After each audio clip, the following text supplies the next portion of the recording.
नाज़रीन, drama serial अदावत में मारिया बहुत परेशान है। मैं भूलना चाहती हूँ मगर मेरा माजी मुझे भूलने नहीं देता।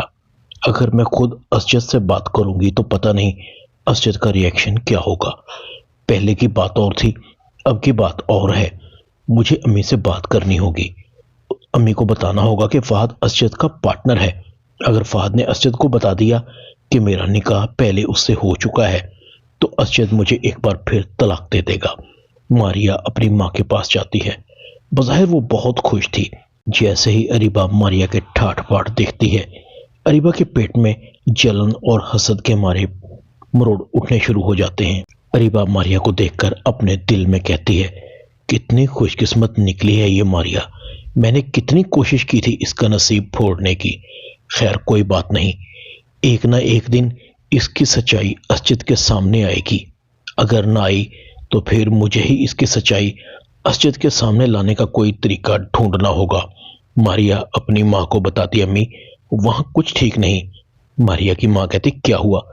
असजद का रवैया या फिर असजद की माँ बहन का रवैया तुम्हारे साथ ठीक नहीं है? मारिया कहती है, नहीं अम्मी, ऐसी कोई बात नहीं है। रिफत कहती है, फिर असल बात क्या है जो तुम्हें इतना परेशान कर रही है? अरीबा कहती है, अम्मी फहद है ना, वो असजद का बिजनेस पार्टनर है। असजद का और उसका मिलना जुलना हर वक्त रहता है। मुझे डर है कि वो मेरे बारे में असजद को ना बता दे, फिर आप जानती हैं कि अंजाम क्या होगा। मारिया की माँ कहती है, ये तो वाकई परेशानी की बात है। मुझे असजद की अम्मी से बात करनी होगी।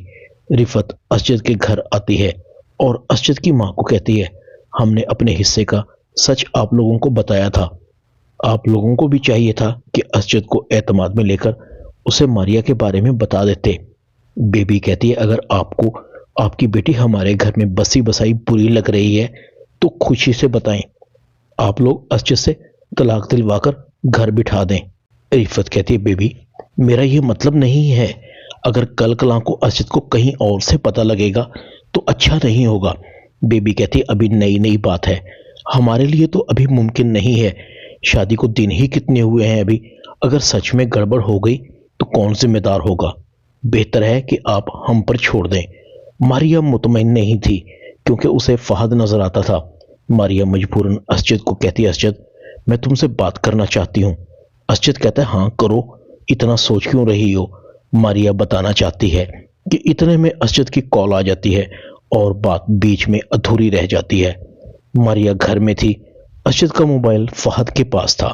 फहद असजद के मोबाइल से मारिया को कॉल करता है। मारिया असजद की कॉल रिसीव करती है और कहती है, जी असजद। मगर दूसरी तरफ से फहद की आवाज आती है, असजद नहीं, मैं फहद हूं। फहद कहता है, घबरा क्यों गई? और उस दिन तुम डिनर छोड़कर क्यों आई? डर गई थी कि कहीं मैं तुम्हारी असलियत असजद को ना बता दूं।